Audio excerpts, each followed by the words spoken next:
제주에서 요즘 뭐 로켓 발사한다 이런 네네. 얘기들이 들려오고 있는데 이거를 과학 기술의 관점에서 봐야 합니까? 아니면 또 로켓 기술이랑 미사일이랑 좀 비슷하잖아요.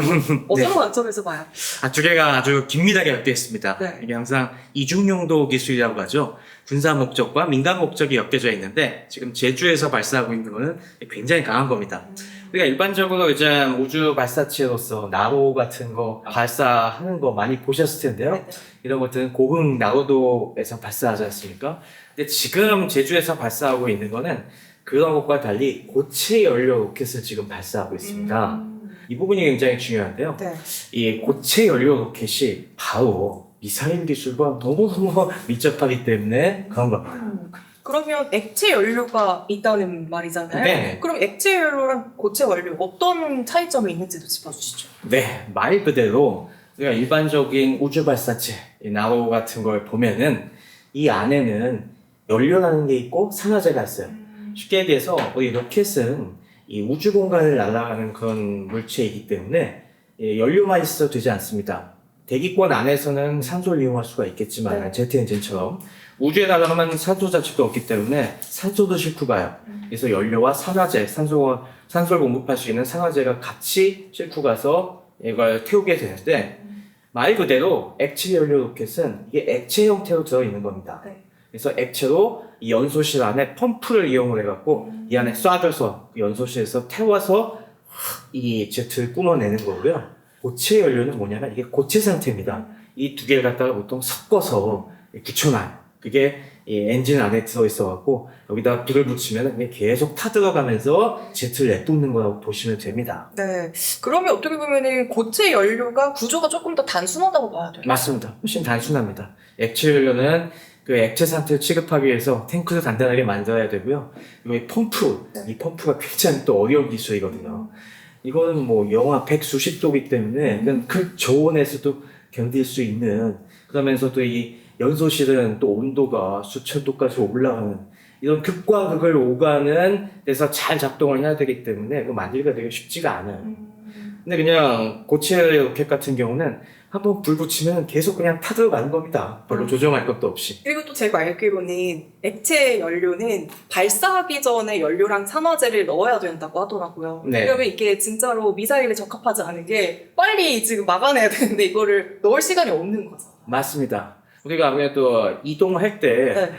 그렇잖아요. 우리가 물병 같은 거 갖고 가면은 안에서 추렁추렁 거리면서 야, 좀 불안하죠. 네. 그래서 어디 샜다가는 몸이 흠뻑 젖기도 하고, 이렇게 연료랑 산화제는 훨씬 더 이게 심해요. 아까 말씀드린 것처럼 온도 자체도 그렇고 어떤 것들은 굉장히 유독합니다. 자칫 잘못하다 이렇게 유출되면 큰 사고로 이어질 수가 있어요.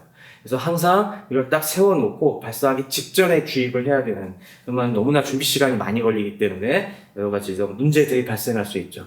그러면 고체 연료는 우리가 쉽게 얘기해서 이 어떤 재질을 생각하시면 되냐면은 타이어 있잖아요. 타이어 같이 그 정도 어느 정도 단단하면서도 약간은 그래도 탄성이 있는 그 정도입니다.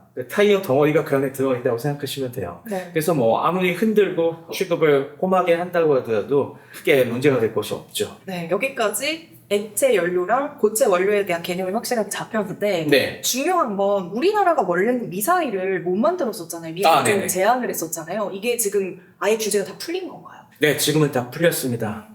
사실 우리가 이 역사가 참 처절한 자주국방의 역사가 들어있는데, 우리가 1970년대 그 당시에 월남전이 끝나고 미국이 대한민국 국방에서 점점 손을 좀 빼는 와중에 이대로 우리가 너무 미국에 의존해서는 안 되겠다, 우리 스스로 무기를 만들 수 있어야겠다라고 해갖고 다양한 개발을 했는데요. 그때 야심차게 추진된 프로젝트가 이 백곰 프로젝트라는 게 있었습니다. 네. 그 당시에 우리가 쓰는 비행기를 요격하는 미사일 중에 나이키 허큘스라는 미사일이 있었는데 이거부터 대체해보자. 그래서 그 당시에 백곰이라는 미사일을 개발을 했는데, 이 당시에 미국이 굉장히 그거에 대해서 견제를 많이 했어요. 너네 이거 괜히 만들어서 뭐 하려고 하냐, 이건 너무 위험한 무기다, 너네가 가질 만한 무기가 아니다라고 해서 그 당시에 충돌이 많았었거든요. 그리고 또 이게 이 기술이 점점 발전되면은 주변 국가들이 아니 한국도 개발하는데 우리도 그런 걸 해야지 이러고 확산될 수가 있었기 때문에 미국에서 딴지를 거니까 우리가 그때 조건을 겁니다. 네. 이거는 북한만 상대할 거다. 그래서 서울에서 평양 정도까지 거리 180km만 날아가는 그 정도까지만 우리가 개발하겠다. 사거리 제한. 네, 사거리의 제한을 해요. 그러면서 그게 그 당시 미국이 그 정도까지는 봐줄게 라고 해서 한미 미사일 요 양해각서가 체결이 되는데 네. 이게 그다음부터 발목을 잡는 겁니다. 이걸 시작으로 계속한 제한이 있었군요. 그렇습니다. 아무래도 우리가 스스로 약간 그 당시는 어쩔 수 없었지만은 네. 우리가 몇 개 선언을 해놓고 나니까 이 제한이 계속 문제가 된 거예요. 네. 이게 90년 정도에 들어오면서 특히 이게 냉전이 끝나니까 그 당시에는 미국이 초강대국, 유일 초강대국인데 굳이 뭐 너네가 이런 거 만들 필요가 있니? 이제 세상은 평화로워졌는데 라고 해서 그 당시에 우리가 사거리는 180km, 그리고 탄두 중량은 500kg으로 제한이 됐고요. 심지어 그 당시에는 민간용 로켓도 거기 묶여 있었습니다. 그리고 그 당시에 엄격한 제한이 있어갖고 굉장히 정체가 돼 있었는데 이게 점점점 시간이 지나면서 풀리기 시작을 했어요. 네. 여러 가지 이유가 있었는데 중요한 거는 북한이 그 당시 미사일 점점 고도화 시키면서 우리도 대응을 할 수 있어야 되지 않겠냐. 그 얘기 듣고 보니까 맞거든요. 그걸 다 미국이 지켜줄 수가 없기 때문에 그래 조금씩 그래, 풀어줄게라고 하면서 차차 양해가 됐습니다. 2001년도에 일단 사거리가 300km 늘어나고 민간용은 그때 제한을 안 받는 걸로 바꿨습니다. 그래서 우리가 한국형 발사체를 만들 수 있게 됐고요. 2010년대가 되면은 800km로 늘어났다가 500kg 제한이 풀리고 최종적으로 2021년에 모든 제한이 풀렸습니다. 얼마 안 됐네요. 네, 진짜 얼마 안 됐어요. 그러면서 고체 연료까지도 우리가 만들 수 있게 되는 맞습니다. 고체 연료 로켓도 무제한으로 우리가 만들 수 있게 되는데 그래도 우리 대한민국의 이 국방과학연구소 비롯한 그 연구진들이 선견지명이 있었던 것이 제한은 있었지만 네. 그 기술은 다 연구하고 미리미리 있었다. 연구하고 있었어요. 멋있다. 그래서 딱 그게 풀리기만을 기다리면서 그래서 기존에는 잠재 성능은 좋지만은 네. 외부에 공개된 성능은 딱 그 제한 안에 들어오는 정도만 공개하다가 이게 딱 풀리는 순간 그 다음부터 보란 듯이 그거보다 훨씬 스케일업이 된 무기들을 공개하기 시작합니다. 그 중에 하나가 이제 아까 말씀해 주셨지만 탄두 무게가 500kg이었다가 네. 현무5가 8톤인가요? 그렇죠. 네. 5톤인가요? 그렇죠. 8톤 정도. 8톤 정도. 네. 네, 현무5가 그래서 굉장히 최근에 사람들이 많이 놀라게 했었죠. 사거리는 공개된 건 한 500km 정도밖에 안 돼요. 그러니까 철저하게 이거는 북한을 노린 무기다. 이 정도 제한을 하되 탄두가 8톤짜리 전 세계적으로 이렇게 무거운 탄두를 가진 탄도미사일이 없거든요. 심지어 핵미사일이라고 하더라도 이 핵폭탄은 그렇게까지 클 필요가 없기 때문에 탄두 자체는 그렇게 크지가 않아요. 기껏해야 한 300-400kg짜리가 많이 들어있는 정도죠. 근데 요거는 이 목적 자체도 굉장히 독특합니다. 네. 북한의 주요 여러 이 핵무기를 비롯한 시설들은 지하 아주 깊은 곳에 땅굴을 파고 숨어 있지 않습니까? 그래서 이걸 타격하는 용도로 우리가 개발된 겁니다. 그럼 8톤이면 어디까지 들어갈 수 있는 거예요? 네. 지하 벙커가 보통 몇 미터 안에 있나요? 지하 벙커가 엄청나게 깊죠. 북한은 또 산이 많잖아요. 산 속에 그래서 얕은 데는 100수십 미터, 깊게는 200m, 300m 밑에도 있습니다. 네. 물론 이게 그걸 다 뚫는 건 아니에요. 8톤짜리를 높이 쐈다가 그 에너지로 빵 부닥치면은 우리가 보통 강화 콘크리트를 몇 미터 뚫느냐 정도 얘기하는데 한 3, 40m 정도 뚫을 수 있을 겁니다. 그런데 이게 다 뚫는 게 중요한 게 아닙니다.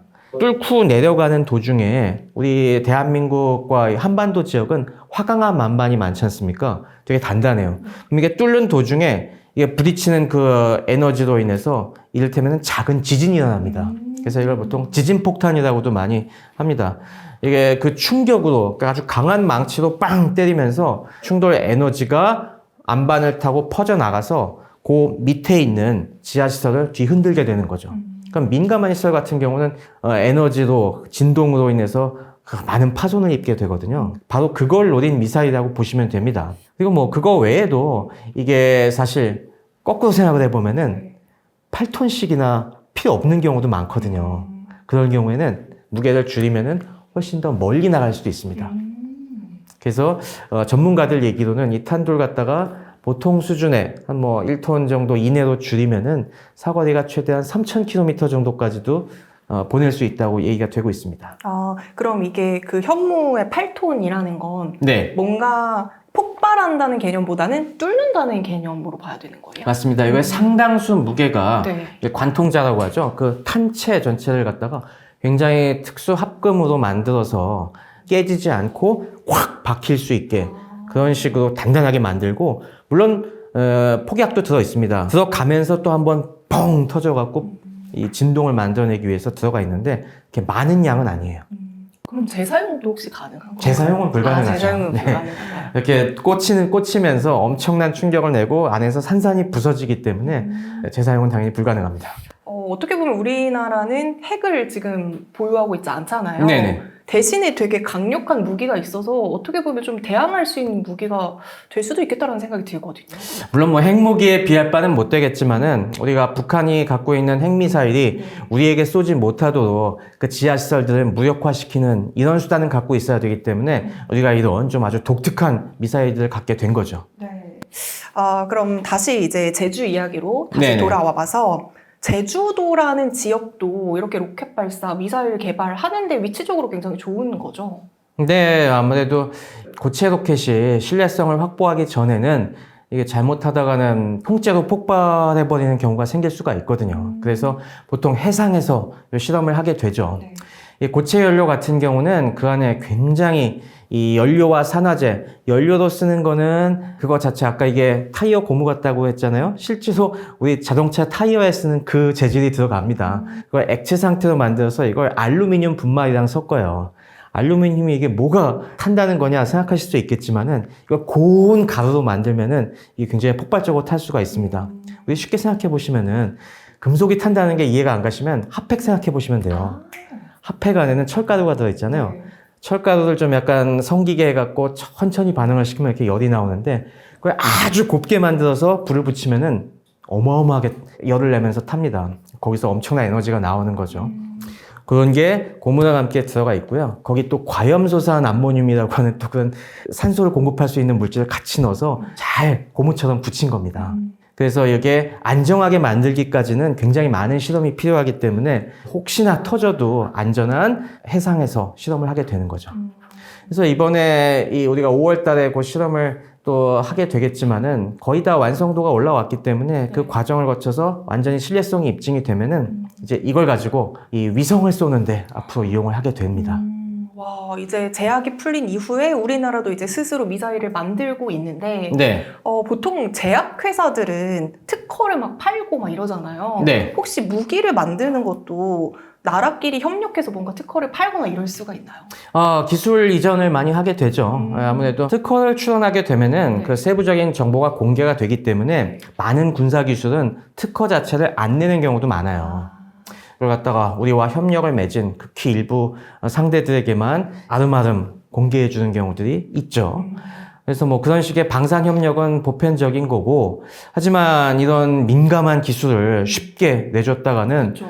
우리가 또 뒤통수 맞을 수가 있기 암호의 때문에 문제니까요. 네, 그래서 이걸 공개해 주더라도 일부만 공개해 주고 진짜 핵심은 아무리 가까운 우방이어도 안 주는 경우가 많습니다.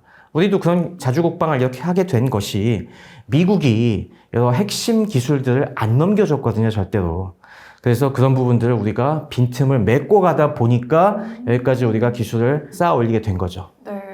진짜 원래는 우리나라가 1980년대까지만 하더라도 뭐 탄약 이런 거 위주였잖아요. 맞습니다. 그러다가 정말 많이 올라왔는데 앞으로 어떻게까지 보세요? 우리나라의 K 국방 기술력 어디까지 발전할까요? 네, 사실 뭐 90년대 학교 다닐 때만 해도 그 당시 기술 수준이 너무 낮았기 때문에 야, 언제 이걸 다 쫓아가나 싶었는데 정말 20년이 지나니까 선진국 그래도 꽤 문턱까지는 쫓아갔다는 게 너무나 자랑스러운데요. 네.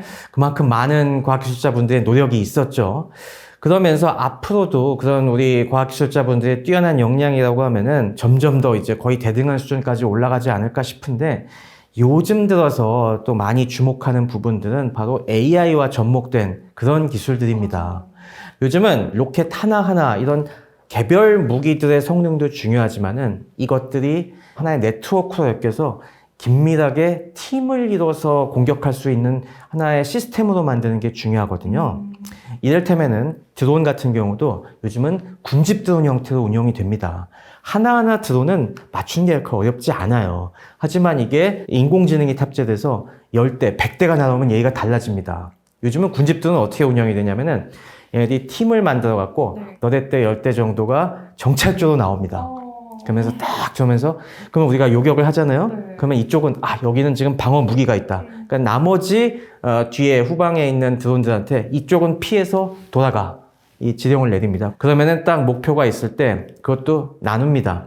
얘는 공격조, 얘는 저쪽에서 또 혹시 모를 반격에 대비하는 이런 식으로 임무 역할을 다 나눠갖고 공격을 해들어오기 때문에 즉 팔이 여러 개로 움직인다는 거나 마찬가지예요.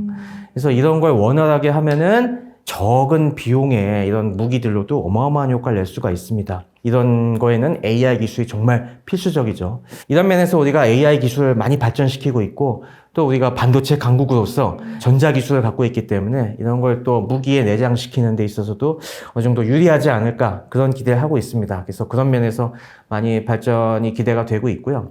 또 우리가 아직 많이 못 쫓아가고 있는 분야가 전통적인 과학기술 중에서 굉장히 많은 노하우가 필요한 분야입니다.